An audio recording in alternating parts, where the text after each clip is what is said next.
Hello mga kaherbal, kilala mo ba ang punong ito? Ito yung puno ng nipa na ginagawang pawid.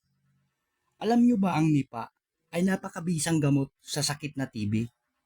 Kaya panoorin mo ang aking video para ituro ko sa inyo kung paano gawin ito. So alam nyo mga kaherbal, mahirap yung tamaan tayo ng sakit na TB. Kasi unang-una, pati yung emosyon natin talagang mahirap.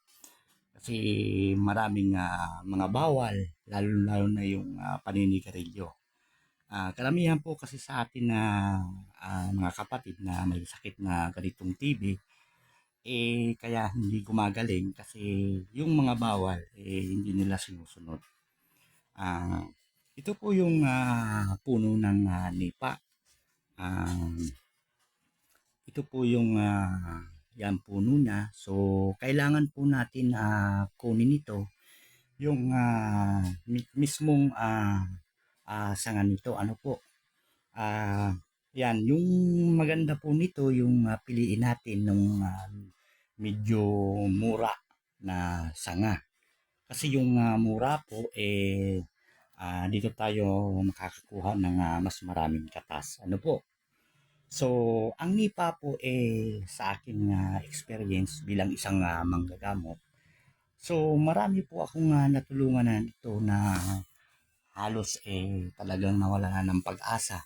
Kasi may mga tuberculosis po talaga na kahit mag-maintenance tayo ng 6 na buwan, talagang may mga kaso po na talagang hindi nawawala yung sakit. Ano po?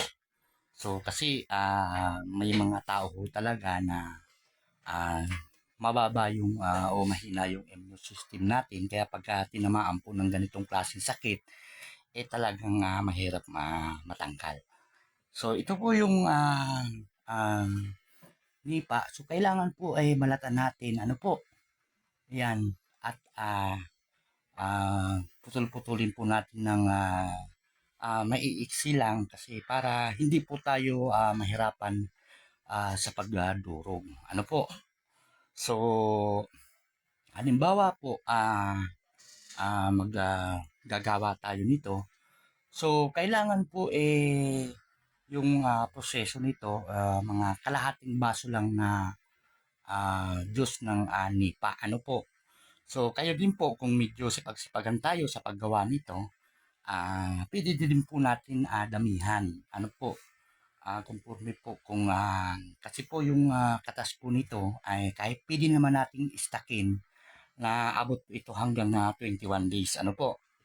So sa mga yung mga malubhana po na mga tuberculosis kung tayo po ay lumuluwa na ng dugo, so ang kailangan na po natin na gawin nito, so mag-maintenance na po tayo nito ng at least 60 days ah, para po make sure na 100% yung ating tuberculosis mawala. Ano po?